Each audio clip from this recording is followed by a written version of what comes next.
Assalamualaikum warahmatullahi wabarakatuh. Puji syukur kehadirat Allah SWT yang telah memberikan kita berbagai macam nikmat, terutama sekali nikmat sehat, iman, dan banyak sekali yang lain. Gitu. Jadi teman-teman mahasiswa yang berbahagia, pada kesempatan kali ini kita akan membahas materi tentang hakikat PAUD, yakni memahami esensi pendidikan anak usia dini. Untuk mata kuliah program penyelenggaraan PAUD, mari kita mulai perjalanan memahami esensi PAUD. Saya ingin memulai dengan sebuah pertanyaan. Seberapa penting sebenarnya PAUD itu? Apakah PAUD hanya sekedar tempat bermain atau penitipan anak saja? Mari kita lihat fakta-faktanya. Slide ini menunjukkan 3 fakta penting yang mungkin mengejutkan kita semua. Yang pertama, penelitian neuroscience membuktikan bahwa 80% perkembangan otak manusia itu terjadi pada usia 0-3 tahun dan 90% pada usia 0-5 tahun. Ini berarti masa emas yang tidak akan pernah terulang kembali. Yang kedua, penelitian James Heckman, peraih Nobel Ekonomi, membuktikan bahwa setiap $1 yang diinvestasikan di PAUD berkualitas menghasilkan return 13% per tahun, lebih tinggi dari investasi saham atau properti. Yang ketiga, PAUD bukan sekedar layanan pendidikan, tetapi pondasi membangun bangsa. Kualitas sumber daya manusia Indonesia di masa depan sangat ditentukan oleh apa yang kita lakukan pada anak usia dini saat ini. Jadi, PAUD bukan biaya, sekedar biaya, tetapi investasi jangka panjang yang sangat menguntungkan. Setelah kita memahami betapa pentingnya PAUD, pertanyaan selanjutnya adalah, apa sebenarnya definisi PAUD itu? Slide ini menyajikan definisi PAUD dari 3 sumber penting, yaitu yang pertama, Undang-Undang Nomor 20 Tahun 2003 mendefinisikan PAUD sebagai pembinaan anak 0-6 tahun melalui rangsangan pendidikan untuk kesiapan belajar. Yang kedua, yaitu Peraturan Menteri Tahun 2024 menegaskan bahwa PAUD sebagai jenjang pendidikan sebelum SD. Ini penting karena berarti PAUD setara dengan jenjang lain dan memiliki standar nasional. Yang ketiga, Ki Hajar Dewantara pada pendidikan nasional kita memandang PAUD sebagai pendidikan yang sesuai dengan kodrat alam dan kodrat zaman, serta harus mendekatkan anak, harus memerdekakan anak. 3 kata kunci yang perlu kita ingat: pembinaan bukan mengajar, tapi memfasilitasi. Yang kedua, yaitu rangsangan, stimulasi tepat sesuai dengan tahap perkembangan. Yang ketiga, yaitu kesiapan, bukan calesto, tapi kesiapan holistik. 6 aspek perkembangan yang menjadi tujuan PAUD menurut standar nasional. Ke-6 aspek tersebut adalah nilai agama moral, fisik motorik, kognitif, bahasa, sosial emosional, dan seni. Yang perlu digarisbawahi, ke-6 aspek ini bersifat holistik integratif. Artinya, tidak bisa dipisah-pisahkan seperti mata pelajaran di SD.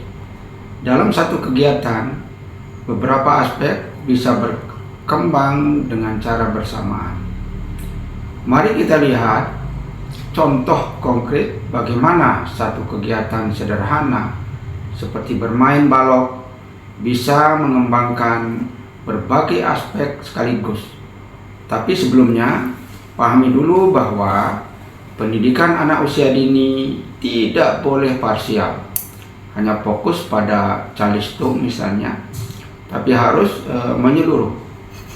Keenam aspek ini adalah target yang harus kita stimulasi setiap hari. Setelah memahami apa itu PAUD dan tujuannya, sekarang kita lihat di mana saja PAUD itu diselenggarakan. Slide ini menunjukkan 3 jalur penyelenggaraan PAUD di Indonesia, yaitu yang pertama jalur formal yang berupa TK, RA untuk anak usia 4-6 tahun. Lembaga ini terstruktur mengacu pada standar nasional dan memiliki guru berkualitas S1 PAUD. Yang kedua yaitu jalur non-formal berupa kelompok bermain, tempat penitipan anak, dan satuan PAUD sejenis untuk usia 0-6 tahun. Lembaga ini lebih fleksibel, dekat dengan komunitas, dan biayanya relatif lebih terjangkau. Yang ketiga yaitu jalur informal berupa pendidikan keluarga. Inilah yang terpenting. Keluarga adalah PAUD pertama dan utama bagi anak. PAUD formal dan non-formal hanya membantu, bukan menggantikan peran kedua orang tua. Tapi perhatikan angka yang saya tandai merah ini, 28% anak usia dini, sekitar 8,4 juta anak belum terlayani di PAUD. Ini adalah pekerjaan rumah besar bagi kita semua sebagai calon guru PAUD. Kita harus berpikir bagaimana menjangkau anak-anak yang belum terlayani. Untuk bisa merancang pembelajaran yang tepat, kita harus memahami siapa yang kita ajar. Berikut akan dibahas karakteristik anak usia dini beserta implikasinya dalam pembelajaran. Karakteristik yang pertama yaitu unik. Setiap anak berbeda dalam gaya belajar, kecepatan perkembangan, minat dan bakatnya. Implikasinya, guru harus menerapkan pembelajaran yang berdiferensiasi. Target pencapaian harus fleksibel. Gunakan portofolio individual dan jangan pernah membandingkan anak satu dengan lainnya. Jangan ada label pintar, apalagi label bodoh. Karakteristik kedua, konkret. Anak usia dini berpikir melalui benda nyata, belum mampu memahami konsep abstrak. Mereka butuh menyentuh, meraba, merasakan, dan mengalami langsung. Implikasinya, gunakan API dan benda asli, bukan hanya gambar saja atau ceramah. Learning by doing harus menjadi prinsip utama. Hindari lembar kerja abstrak yang hanya membuat anak bingung. Karakteristik yang ketiga yaitu egosentris. Anak usia 3-6 tahun belum mampu memahami perspektif orang lain. Mereka melihat dunia dari sudut pandang dirinya sendiri. Itulah sebabnya mereka sulit berbagi, sulit bergiliran, dan sering berebut mainan.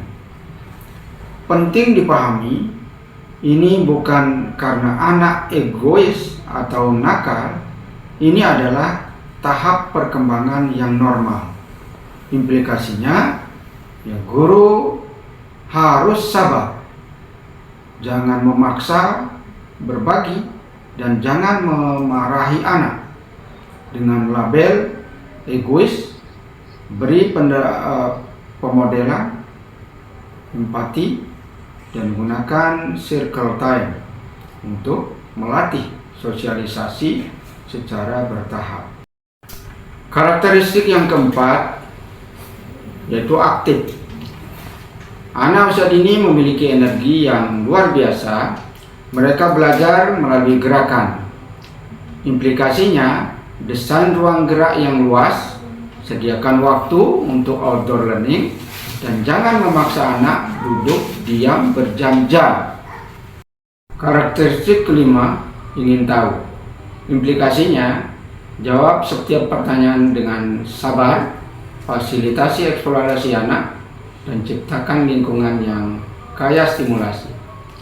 Kesimpulan dari semua karakteristik ini, setiap karakteristik adalah cara alami anak belajar, bukan kesalahan yang harus diperbaiki. Tugas kita sebagai guru adalah menyesuaikan strategi pembelajaran dengan karakteristik anak, bukan memaksa anak untuk mengikuti keinginan kita. Pahami ini dengan sebaik-baiknya karena akan menjadi dasar semua praktik pembelajaran kita ke depan. Setelah memahami karakteristik anak, kita masuk pada prinsip pembelajaran yang paling penting dalam PAUD, yaitu DAP atau praktik yang sesuai dengan perkembangan anak. Ada 3 dimensi DAP yang harus kita pahami. Pertama, sesuai usia. Jangan memaksa calistung di usia 4 tahun. Fokus pada motorik dan sensori untuk TKA. Literasi awal untuk TKB. Sesuaikan eksplorasi dengan tahap perkembangan anak. Kedua, sesuai individual. Setiap anak punya kecepatan belajar yang berbeda-beda. Gunakan target individual portofolio dan pembelajaran berdiferensiasi. Ketiga, sesuai budaya. Pendidikan harus berakar pada budaya sendiri. Inilah yang membedakan PAUD berkualitas dengan PAUD biasa. Prinsip paling khas dalam PAUD adalah belajar melalui bermain. Saya ingin tegaskan, bermain bukan istirahat, bukan selingan, bukan buang waktu. Bermain adalah cara belajar anak. Di negara maju, 70% waktu PAUD adalah bermain terstruktur. Bukan LKS, bukan duduk rapi dengan mendengarkan ceramah, tapi bermain di sentra-sentra yang dirancang khusus. Mari bandingkan PAUD biasa dengan PAUD berkualitas. PAUD biasa menganggap bermain hanya saat istirahat. LKS dominan, anak duduk rapi, dan guru berceramah. Sebaliknya, PAUD berkualitas menjadikan bermain sebagai kurikulum, memiliki 5-7 sentra main. Anak bergerak bebas dan guru berperan sebagai fasilitator. Manfaat bermain itu sungguh luar biasa. Meningkatkan kreativitas, mengembangkan keterampilan sosial, melatih pemecahan masalah, membangun kemandirian, dan yang terpenting, anak belajar tanpa paksaan karena motivasi internal. Tantangan terbesar di Indonesia adalah tekanan orang tua yang menginginkan anaknya bisa calistung. Sebagai penutup, ada 5 poin penting yang harus Anda ingat. Yang pertama, PAUD adalah investasi, bukan biaya. Yang kedua, the golden age itu berada di usia 0-3 tahun. Ini adalah periode kritis yang tidak boleh ditunda-tunda. Yang ketiga, bermain adalah cara anak belajar. 70% waktu PAUD itu harus bermain, bukan LKS. Bermain adalah kurikulum. Keempat, ternyata berdasarkan data yang ada, sekitar 8,4 juta anak belum terlayani PAUD. Sebelum kita mengakhiri, materi ini ada sebuah kutipan dari Ki Hajar Dewantara, yaitu pendidikan bukan pengisian bejana tetapi menyalakan api.